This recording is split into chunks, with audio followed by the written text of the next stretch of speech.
Hey, what's up everybody? Welcome back to the channel. In today's video, I'm going to be doing a little bit of a follow-up to a video I recently did where I introduced the Magene PES P505 base power meter to the channel.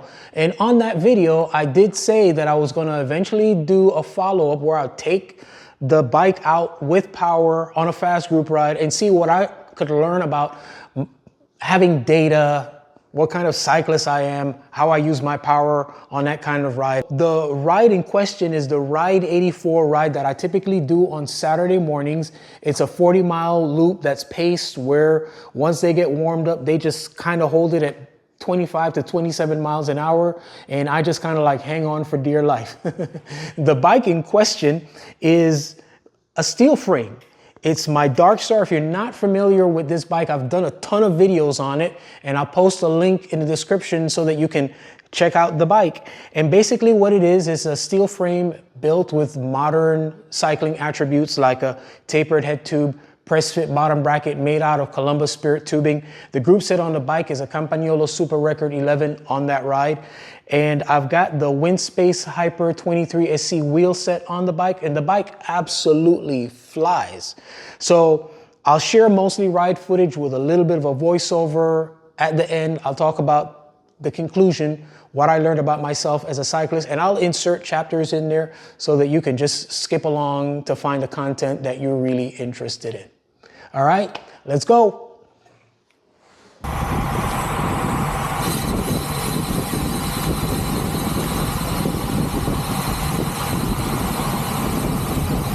Something I didn't mention in the intro is the rider in question, which is me, a 58-year-old avid cyclist who does not get to ride nearly enough throughout the week to build any significant type of fitness.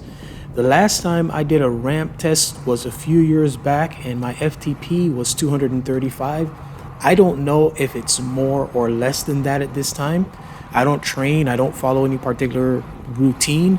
I just ride when I can and or when I feel like it. So let's see how I fare.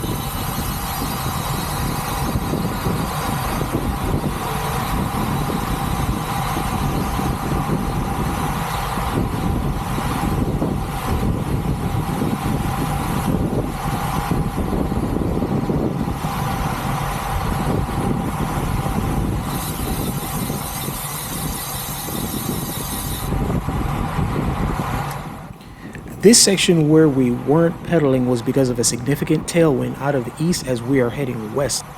And coming up to say hi is Stefan Logan, a former NFL return receiver. Stefan is either currently a Cat 2 or maybe Cat 1 and basically started riding right after the pandemic. But Stefan is a real good guy.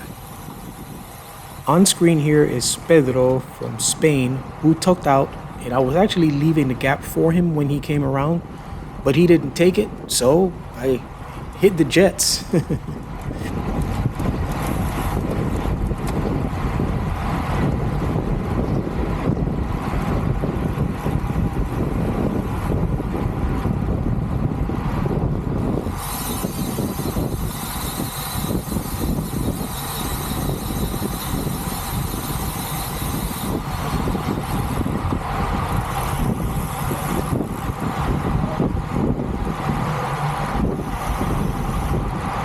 Now, there was something really wonky going on in front of me. I really couldn't quite figure out, and on group rides, you basically don't want to be playing detective, but there was just some very drastic changes in the speed, which had me very reluctantly feathering my brakes. You'll even see other people trying to get out of this line. There's just something weird happening with the fluctuation of the speed. On rides like that, stuff happens, it's expected. You just get on with your day.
right, before we actually jump into the data, let me give you my conclusions of the ride.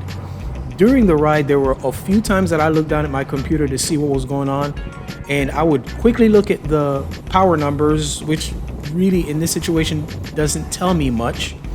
I was more focused on finding out what was going on with my heart rate. And the reason why the heart rate is more significant on this type of ride than the power numbers is because there's just that constant on and off of the power. It's the nature of the ride. I'm basically trying to match the pace of the group. The funny thing about this ride was that it was very tough and challenging despite the tailwind. In many instances where you see me soft pedaling or I'm basically off the power, it was definitely a tough ride. Many people suffered. Now, let's jump into the data. So the basic ride data is a 33-mile ride with a 22-mile-an-hour average at 131 watts. And that certainly reflects the fact that I'm riding in a group and fully taking advantage of drafting. And then there's this little slide graph. I really love that it shows a correlation of my cadence intensity and its effect on my power consistency. Really neat tool. Under training effect, the primary benefit of the ride was threshold effort, and that should definitely have me in zone 4, at least as it reflects in my heart rate. That being said, my heart rate average is 148 beats per minute, which yes, that's definitely zone 4. And under my power numbers, I did 131 watts for the ride, 147 normalized. And then when we look at my watts per kilogram, it's 1.78. Again, to be able to do that distance at that speed, it simply reflects the fact that I'm doing everything on this ride to save energy by drafting and positioning. My left to right balance is 48 for my left leg, 52 for my right leg, and that's kind of normal for me. I'm well aware of the fact that I have a leg power imbalance. And then when we look at my pedal smoothness, it's 29% for my left leg, 28% for my right leg, and that's kind of consistent with the numbers that I have been seeing as far as that's concerned. And then when it comes to my cadence, I don't pay a whole lot of attention to that because it really doesn't reflect what's going on with me on the bike. How's having this data beneficial to me? Well, I do like seeing my leg power imbalance, and I also like seeing my pedal smoothness numbers. Those are two factors that mean a lot to me as a cyclist because it speaks of my smoothness on the bike. Very important. In terms of this type of data for group rides, well, what it speaks to me is of how well I'm drafting, how well I'm saving energy, how well I'm positioning, how well I'm anticipating changes that are going on with the group, which is the same thing that I would be doing if I were racing. If I were racing, I would be focusing on how efficient I am more so than how strong I am, and seeing how the data would be able to help me in that regard. So that's just how I'm thinking about it. But let me know in the comment section below the ways that you use your power data for group rides, if you do use them for group rides, or if you simply use them as a training tool, let's say to help you knock out some sort of goal. But I want to thank everybody for continuing to support our channel by watching these videos, by liking, commenting, and subscribing. And as always, our aim here is to inform, instruct, inspire. Be blessed.